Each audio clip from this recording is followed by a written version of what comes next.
Gente, você seja muito bem-vindo, seja muito bem-vinda ao Carreira Proteção de Dados. Nesse programa, eu ensino você, eu ajudo você a conquistar a sua vaga na Europa, dominando na prática a proteção de dados, mesmo que você esteja começando do zero. Para quem não me conhece, eu sou a Natália Paul, sou advogada e consultora em proteção de dados em mais de 10 países. No momento eu estou falando daqui de Portugal, meu novo lar, e no episódio de hoje a gente vai falar como que é a rotina, o dia a dia do profissional que trabalha com proteção de dados.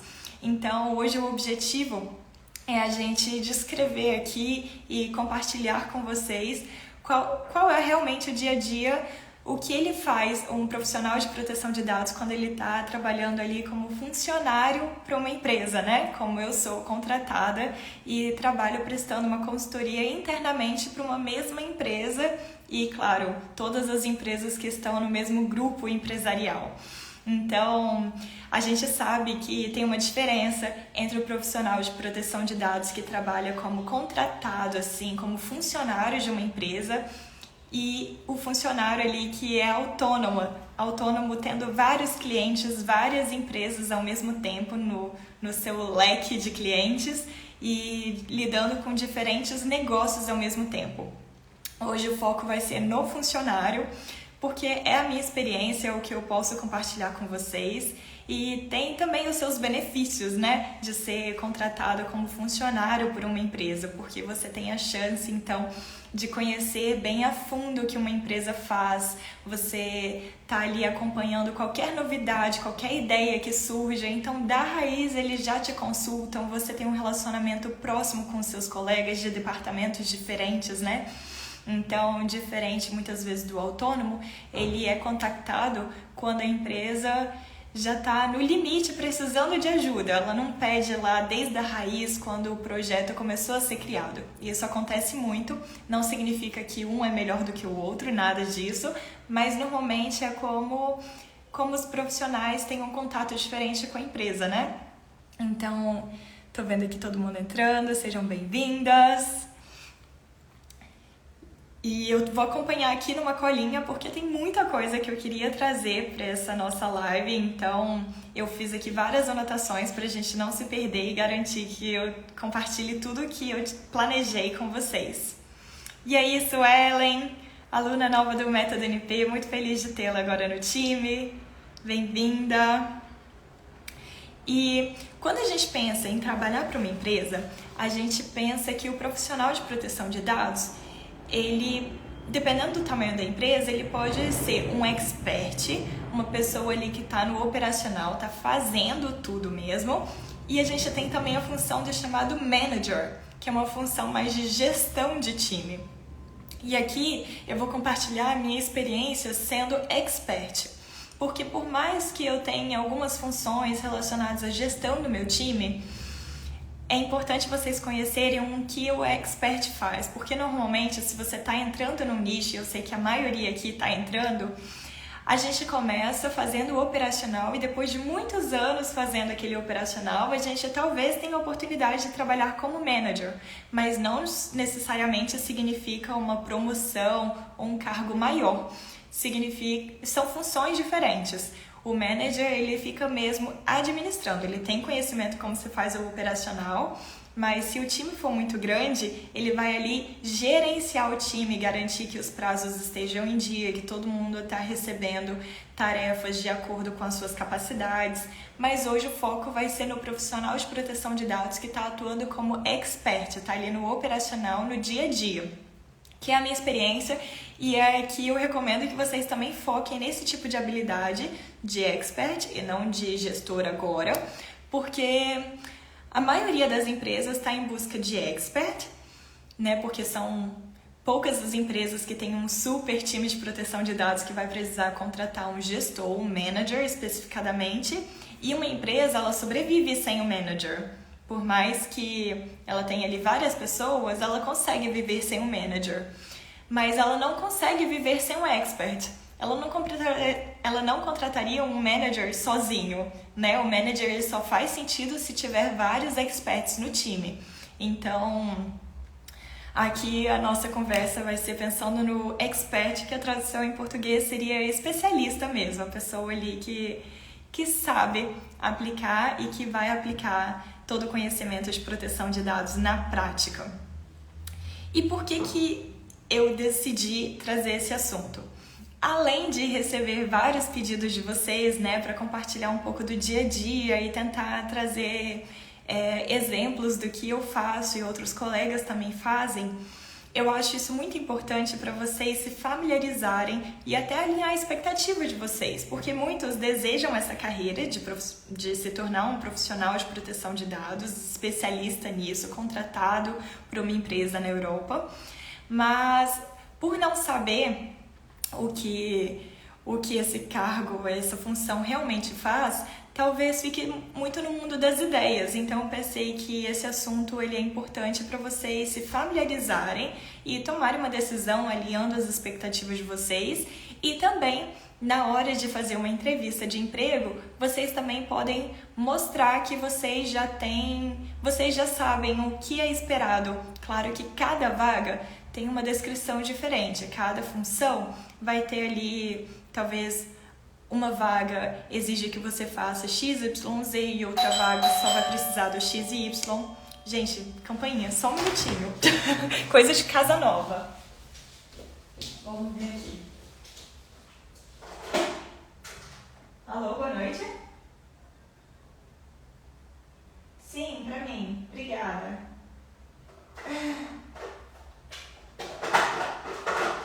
Perdão, gente. Que engraçado isso. 8 horas da noite recebendo entrega. Só Portugal mesmo. Aqui a gente faz ao vivo, né, gente? Com mudança, vocês viram que nos últimos dias eu tive que lidar aqui com muitas caixas, muita coisa, infelizmente chegou quebrada, copos quebrados, então tenho dormido aí tarde. Obrigada pela compreensão, gente. Ela vai chegar aqui na porta para me entregar o pacote, então em um minutinho eu vou precisar sair novamente, mas a gente vai continuando aqui. Eu estava compartilhando com vocês a importância desse tema para vocês, né? E por que eu acho que é importante vocês investirem tempo conhecendo o que um profissional de proteção de dados faz na prática. Então, se vocês dominarem isso, vocês podem melhor decidir por vocês e também podem demonstrar esse conhecimento em entrevistas. Chegou o pacote, só um minutinho. Boa tarde, como está? Pode fazer uma assinatura, por favor?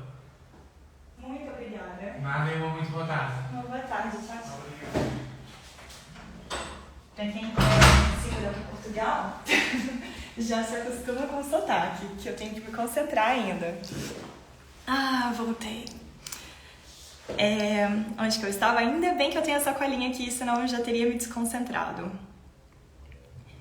Isso, na parte que eu queria compartilhar por que eu julgo esse tema tão importante, né?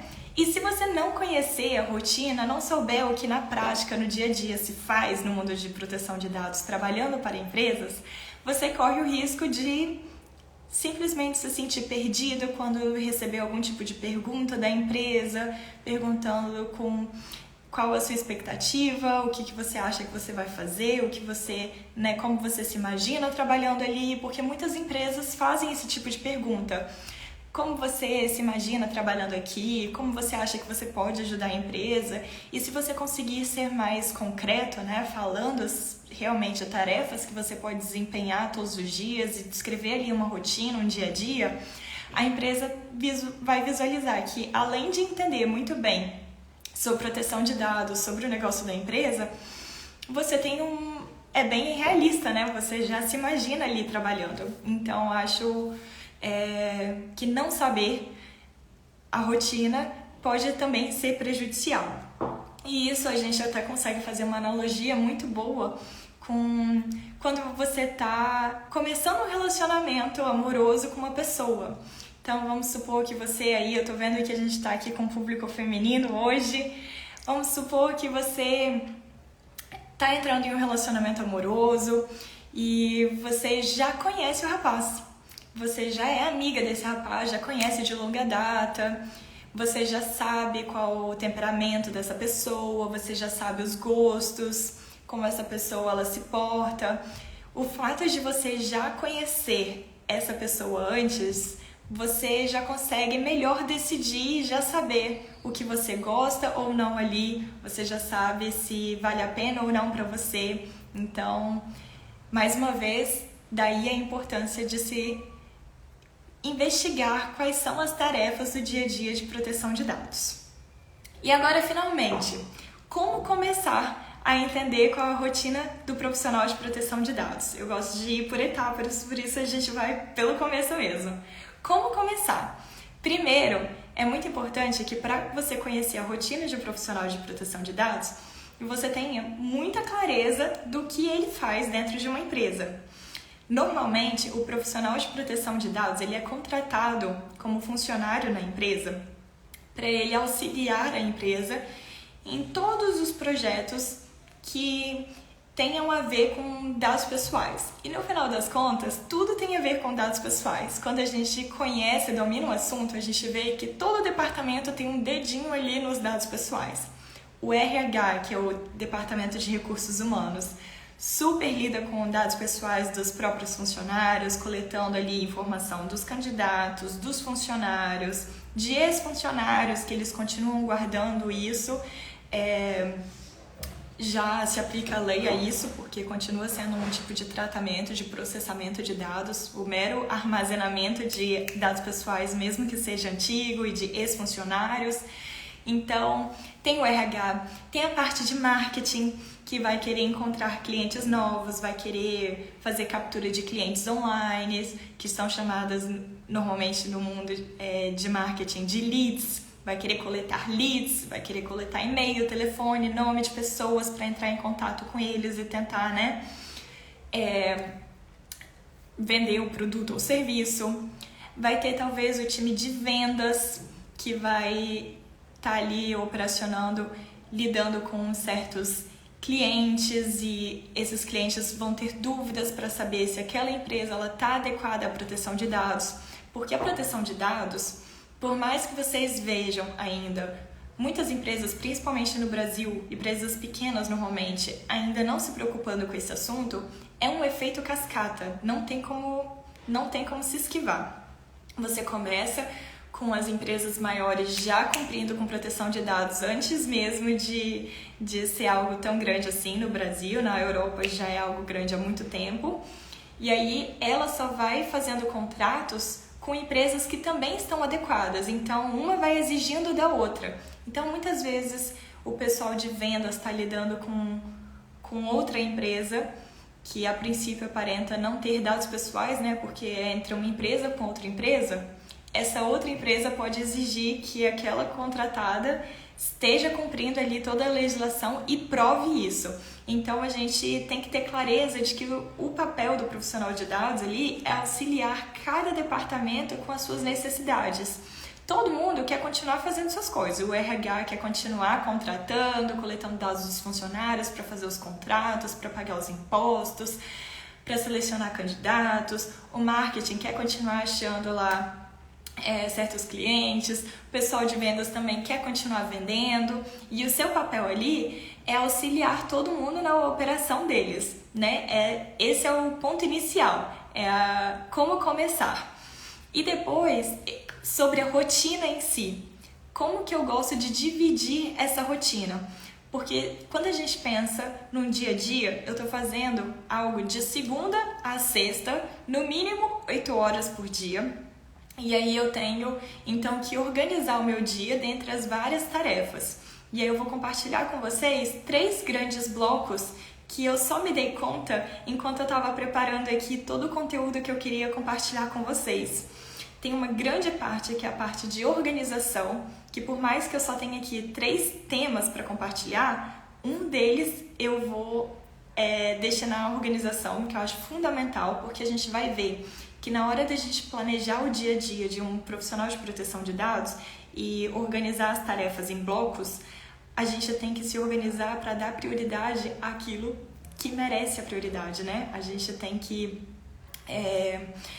saber elencar o que precisa ser feito primeiro, porque senão tudo é prioridade e você é um só, você não consegue dar conta de tudo.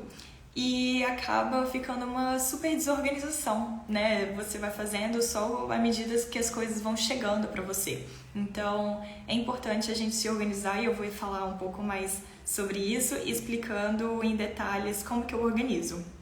Depois vem a parte de uma rotina mais reativa, em que você está respondendo, né? Mas precisando responder, precisando corresponder às dúvidas, perguntas ou necessidades da empresa. Então você está ali só de forma reativa mesmo. Eu estou buscando aqui algum sinônimo para ficar mais claro, mas eu acho que reação já demonstra que você não teve uma ideia de fazer algo sobre proteção de dados.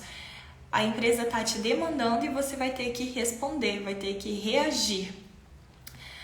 O terceiro bloco é o bloco de rotina proativa, em que você não vai estar reagindo a uma demanda, você vai estar de forma proativa, sem alguém te demandar isso, você vai fazer certas coisas que são importantes para garantir que a empresa continue cumprindo com a legislação de proteção de dados. Então, esses 3 blocos são os blocos que eu olho para a minha agenda e eu consigo identificar que eu organizo a minha agenda dessa forma, a minha rotina dessa forma. E como que eu organizo? Como que eu coloco em ordem? Exatamente como eu falei. Primeiro vem a parte de organização, depois a parte reativa, depois a parte proativa. E o que eu faço na organização? Normalmente não, todas as vezes, isso há anos, eu tenho uma planilha no Google Drive, em que eu tenho várias colunas. A primeira coluna já é a coluna descrevendo a tarefa. Então lá em cada coluna eu vou colocando as tarefas. E como eu lido em mais de uma jurisdição, eu tenho que organizar essas tarefas de forma que eu coloque a sigla do país correspondente antes de descrever qual é a tarefa. Então, seja a tarefa reativa ou proativa, eu vou colocar, por exemplo, França, atualizar o consentimento. Inglaterra, eu coloco UK, né, que é a sigla United Kingdom. Inglaterra, eu tenho que responder no formulário Due Diligence, que vários clientes mandam um formulário com algumas perguntas padrão para verificar se a gente está cumprindo tudo em relação à proteção de dados. Isso acontece muito na Inglaterra.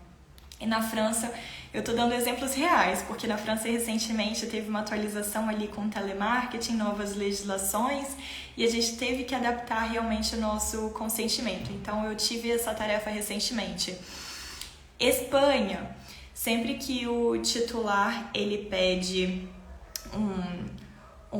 acesso aos dados dele, o titular é a pessoa a quem os dados pessoais se referem, né? E eles têm o direito de vir para qualquer empresa e perguntar: você tem algum dado sobre mim? Se tiver, manda uma cópia para mim que eu quero ver o que você tem sobre mim, né? Então tem esse documento que a gente gera automaticamente, porque o nosso sistema já tem um volume tão grande que a gente já tem isso gerado automaticamente e a gente precisava acrescentar uma informação ali, porque tinha uma nova guideline, uma nova recomendação da autoridade recomendando adicionar uma informação que ainda não tinha, e essa guideline é nova. Então, assim que saiu, a gente estudou e viu que precisava. Então, eu gerei essa atividade lá. Então, nessa organização, eu vou vendo o que vai chegando no meu e-mail e vou adicionando ali cada demanda que surge para mim. Ou pessoas que vão até a minha sala, ou me contactam pelo chat, e eu vou ali para a gente ter uma visão geral. E o meu time, que é composto de 3 pessoas, todo mundo tem acesso a esse mesmo link e pode modificar.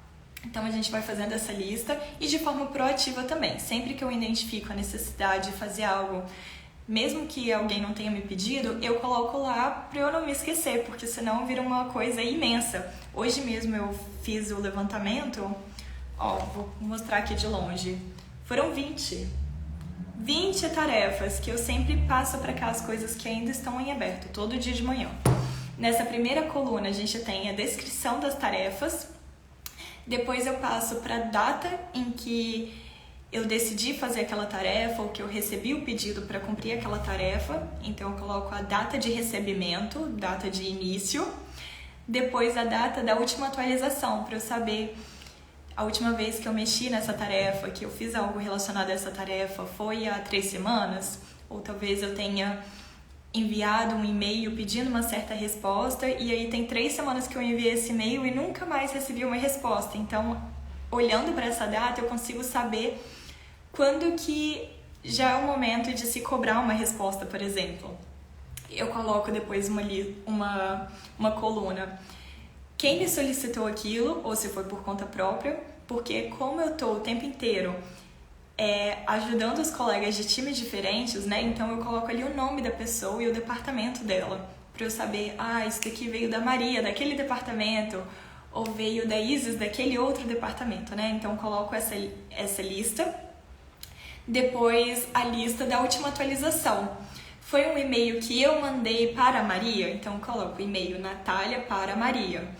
A última atualização foi uma reunião que a gente teve no dia 22 de agosto, então coloco. Então sempre tem isso. E na última coluna eu coloco exatamente o que está aguardando. Então muitas das vezes está assim, aguardando Natália, porque significa que está faltando uma atitude minha ali.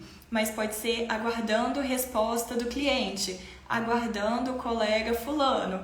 Então assim, nessa parte, nesse bloco de organização, é o momento que eu tenho uma visão geral de todas as minhas tarefas.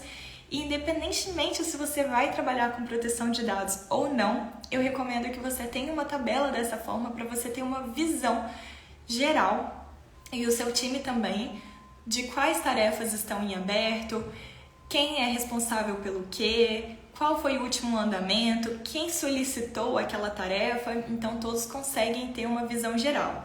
Então eu uso novamente o Google, o Excel, que fica disponível no próprio Google. Então com um link você já consegue acessar de onde você estiver, e várias pessoas podem acessar e editar ao mesmo tempo.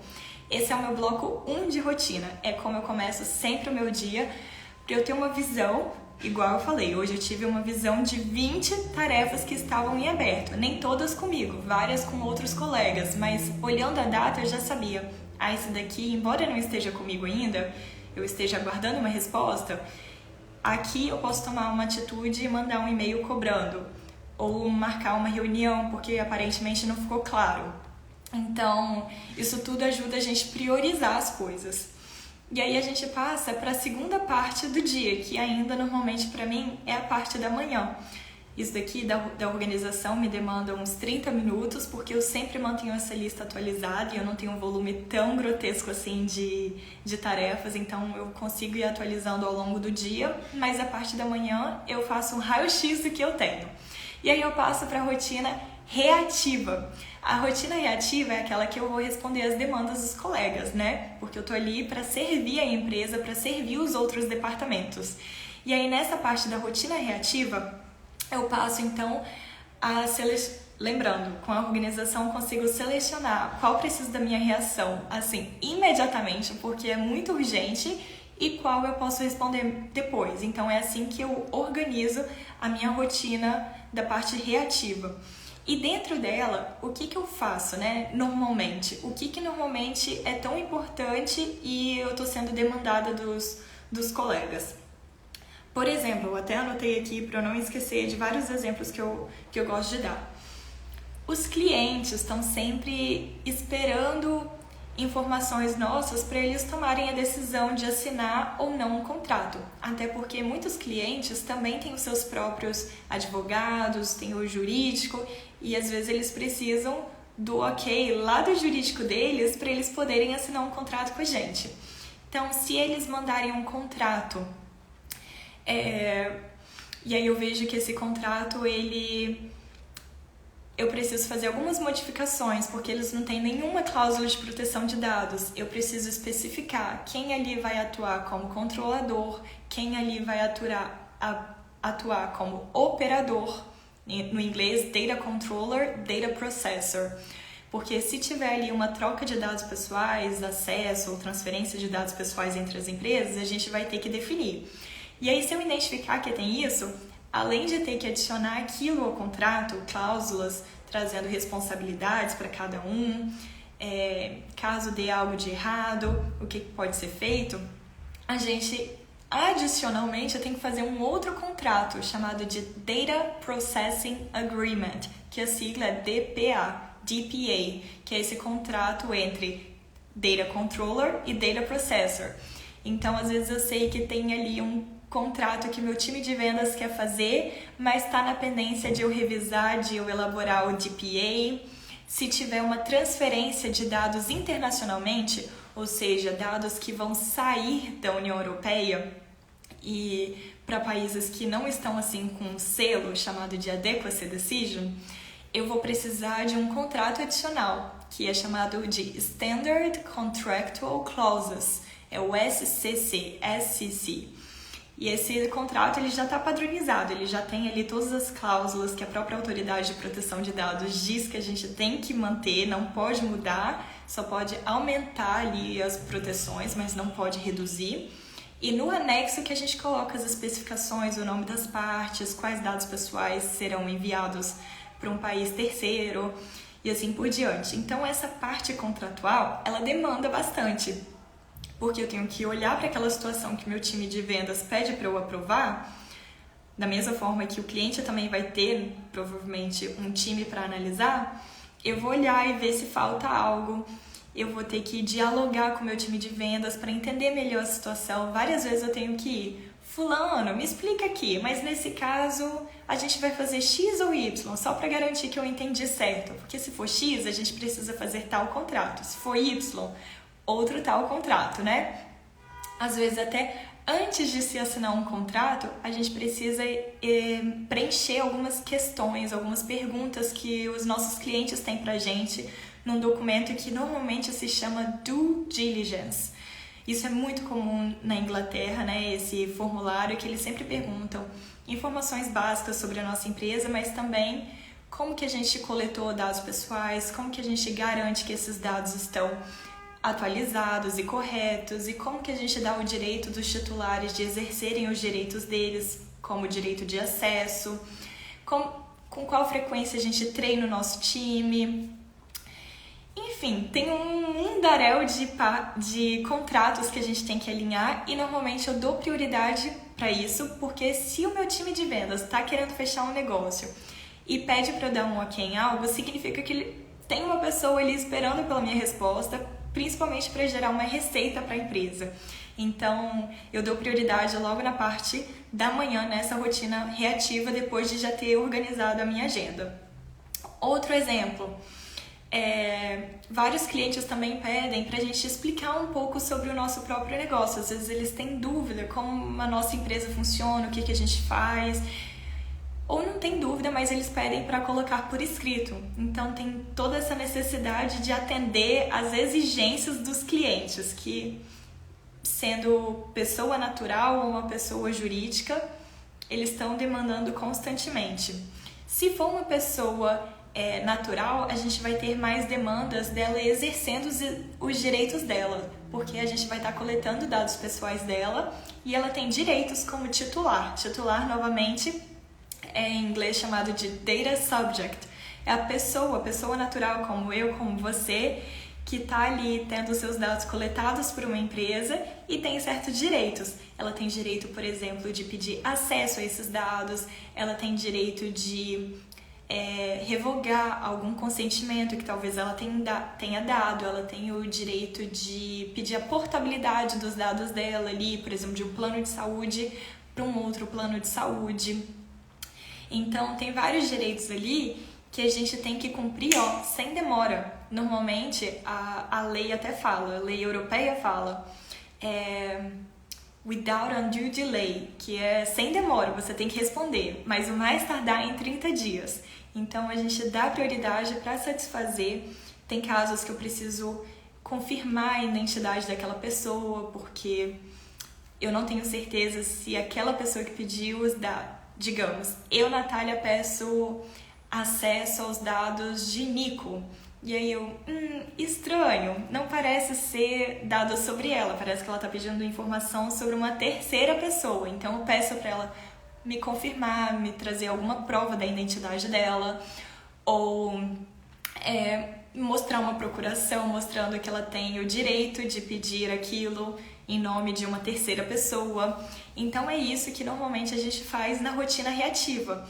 dá atenção para essa necessidade imediata, coisas que têm prazo, das quais o negócio depende profundamente, né? A receita da empresa depende, como é o caso dos contratos com os clientes e todas as exigências, demandas que os clientes têm. Depois eu passo para a rotina proativa. O que eu faço na rotina proativa? Tem várias coisas aqui que eu faço e aí vai depender muito de cada profissional. Eu, por exemplo, gosto muito de acompanhar todas as atualizações que acontecem no mundo de proteção de dados. E como que eu faço isso? Eu me registro para receber algumas newsletters, que são algumas novidades, eu até já indiquei aqui em lives anteriores. Tem, por exemplo, o Lexology, do IAPP, do Data Guidance, que você pode se registrar gratuitamente e receber algumas notícias do que tem acontecido. Porque se eu tiver um tempo do meu dia para me dedicar para isso, eu consigo estar sempre acompanhando as novidades do mundo de proteção de dados, que assim como qualquer área do direito, tem novidades constantemente, né? Tem atualizações, tem um novo julgamento que aconteceu, que serve de jurisprudência para a gente saber o que deve ou não ser feito. Tem uma nova recomendação da Autoridade de Proteção de Dados que a gente tem que ler. Normalmente são documentos assim, de 30 a 60 páginas que a gente tem que ler com calma, ver como que a gente pode implementar. Uma empresa também, ela lida muito com políticas quando se fala em proteção de dados. O que é uma política?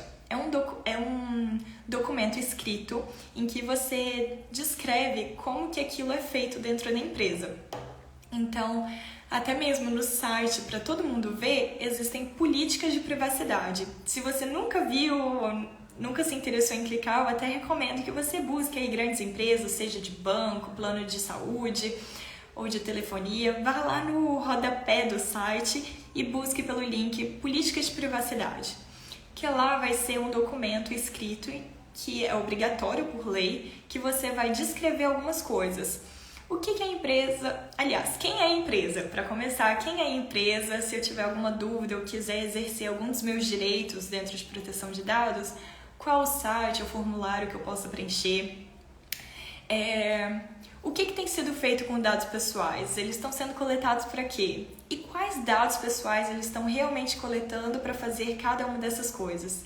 E com base em quê? Porque na Lei de Proteção de Dados a gente tem bases legais, que são as hipóteses permissivas para que as empresas usem dados pessoais, né? Então, quais são os direitos dos titulares também? Tudo tem que estar nesse documento. E a gente está constantemente atualizando documentos como esse. Tem outros 1000 documentos, também políticas internas para a empresa, em que a gente descreve dá certas orientações por meio de política internamente. Então, caso a empresa tenha uma política de que é permitido você utilizar o seu próprio computador, o seu próprio telefone pessoal para trabalhar, tem algumas regrinhas para a pessoa ter certos cuidados redobrados. Em caso de home office, também tem algumas regrinhas. Então, tudo isso está descrito em políticas. Então, nessa parte de rotina proativa, eu cuido de melhorar tudo isso, acompanhar o que está acontecendo no mundo de proteção de dados e buscando pontos ali de melhoramento. Muitas vezes é relacionado à política, para tornar uma linguagem mais fácil, para pensar como que eu posso treinar o meu time também, né? Os meus colegas dos outros departamentos, para eles saberem as mudanças que eu fiz, por que isso é importante, porque eles também até podem lidar com parceiros, clientes, e talvez eles precisem explicar, né, o que está ali na política, já que eles estão, digamos, na linha de frente muitas vezes. E sempre tem coisas para melhorar. Então, esse trabalho proativo, ele não é só quando as coisas estão calmas ou se eu não tiver nada para fazer. Sempre tem. Basta a gente também estar atento às novidades e disposto a realmente dar o nosso melhor. Porque profissional meia boca tem em qualquer área do direito. E se a gente quer se colocar como um profissional excelente, um profissional que está ali diferenciado pela empresa e que merece tudo que as empresas também tem para ensinar, né, porque a gente acaba aprendendo muito, a gente tem que ter essa postura sim, essa rotina, essa parte proativa, que eu faço normalmente na parte da tarde. Então vem que importância eu dou. Normalmente eu dedico ali umas 4 horas para essa parte da rotina. E aí deixa eu ver aqui o que mais eu coloquei. Ah, interessante. Eu tinha esquecido dessa parte.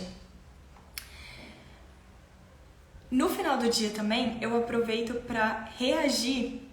Tem uma parte da minha rotina reativa que eu tinha falado lá no início, que são as coisas mais urgentes, as mais importantes, que normalmente são demandas que eu preciso responder rápido. Tem algumas demandas que elas se misturam entre reativa e proativa. Por exemplo, muitas vezes outros departamentos vão me falar de coisas que eles ouviram falar com os clientes dele, ou no mercado que eles estão atuando. Eles vão falar: Natália, parece que em janeiro, a partir de 1º de janeiro, vai começar uma nova legislação, vai ter uma nova legislação entrando em vigor que vai se aplicar, por exemplo, a telemarketing. Foi algo que eu encarei isso recentemente na França e foi exatamente dessa forma. O nosso colega de vendas da França, ele é francês e lida com clientes franceses o tempo inteiro. Ele veio me falar que os clientes começaram a perguntá-lo o que ele estava fazendo sobre a nova lei que ia entrar em vigor em tal data. Foi agora, já entrou em vigor, 1º de julho. Mas a gente demorou um período para se adaptar. E aí, eu vou ter que ter ali uma postura reativa de responder aquela demanda, aquela necessidade. Mas a gente tem um tempo, um prazo longo, porque normalmente as leis vão entrar em vigor pelo menos daqui a 30 dias. Normalmente é assim, a gente fica sabendo com antecedência. E a gente tem um tempo para se adaptar, a gente tem um tempo para ler a lei, a gente tem um tempo para ver se ficou claro ou se a gente precisa contratar um advogado externo para nos ajudar a identificar aquilo. Aí eu já vou com perguntas pontuais, perguntando: aqui vai se aplicar? Esse nosso consentimento da forma que está hoje é suficiente para atender essa exigência aqui da lei de telemarketing? Né? A gente vai já direcionando a ajuda do advogado externo. E aí, aos poucos, a gente tem que ir implementando mudanças. Por exemplo, na França agora tem um horário dentro do dia que você pode fazer ligações. Você não pode ligar para alguém 9 horas da noite. Isso já está numa lei que já entrou em vigor. Fala que tem um período. Então, a gente tem que deixar isso muito claro nos nossos contratos e políticas, que tem um período para eles ligarem, né? Eles têm que cumprir aquilo. E também, antes de ligar para aquelas pessoas, para aqueles clientes, para aquelas leads, eles têm que conferir se aquela informação, aquele número de telefone daquela pessoa está registrado no chamado Blocktel, que é uma lista em que as pessoas têm o direito de se registrarem ali com uma forma de objeção, falando: eu não quero receber nenhum tipo de telemarketing. Então, a gente tem que pensar como que a gente vai colocar aquilo no contrato, como que a gente vai avisar os clientes para que eles saibam que agora, daqui para frente, tem essa mudança aqui que é muito importante. A gente talvez prepare uma cartilha para mandar por e-mail. Então tem toda essa tarefa também de, identificando que está vindo uma mudança na lei, a gente tem que tomar algumas medidas. Se torna tipo um mini projeto em que você tem que pensar quais são será que eu entendi tudo ou não? Porque às vezes você vai precisar da ajuda do advogado externo, local lá da França, para dizer se eu entendi certo ou não. Quais as mudanças que eu preciso fazer considerando essa legislação nova? XYZ, certo?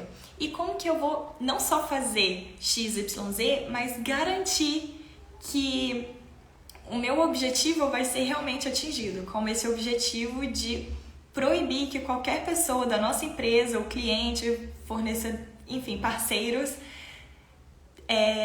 evitar que eles também, aliás, garantir que eles também cumpram com essa regra nova.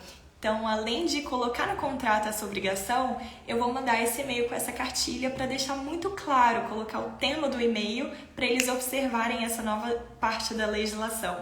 Então, a gente tem que estar ali numa postura pensando como efetivamente a gente faz toda a regra ser cumprida. Porque se o profissional de proteção de dados ele for o único de toda a empresa, de todo aquele relacionamento com parceiros, clientes, Se ele for o único que sabe de proteção de dados e que está ali tentando fazer todo mundo cumprir, não vai funcionar. A gente tem que garantir que está todo mundo informado, que isso vai ser incluído no treinamento, que a gente está buscando formas de mostrar a importância do assunto e de colocar de forma muito simples qual é a regra a ser cumprida, o que é esperado de cada um. Então, na rotina de proteção de dados, a gente tem esse trabalho aí basicamente de se organizar para priorizar, como eu falei, é um bloco importante. Tem essa parte reativa de atender demandas, como eu dei os exemplos contratuais aqui, né, com clientes principalmente, às vezes implicando em mudanças nos nossos sites, na nossa forma de operar. Tem a parte proativa, em que a gente identifica possíveis mudanças necessárias e com isso a gente acaba completando o nosso dia, tampando todos os buracos que a gente precisa, tanto da parte de demanda quanto da parte de se manter informado. E aí eu quero aproveitar aqui e perguntar se vocês têm alguma dúvida sobre isso, porque eu sei que é um assunto que muitos de vocês queriam que a gente trouxesse para conversar, e eu tentei aqui exemplificar, dando toda uma direção, inclusive, de como eu me organizo. Espero que vocês tenham gostado muito. Se vocês tiverem dúvidas, é só me mandar nos comentários, me mandar por DM, são sempre bem-vindas e sempre são ótimas para a gente gerar mais conteúdos para vocês. E é isso, uma boa quarta-feira para vocês e a gente se vê novamente na nossa próxima live essa semana. Tchau, tchau!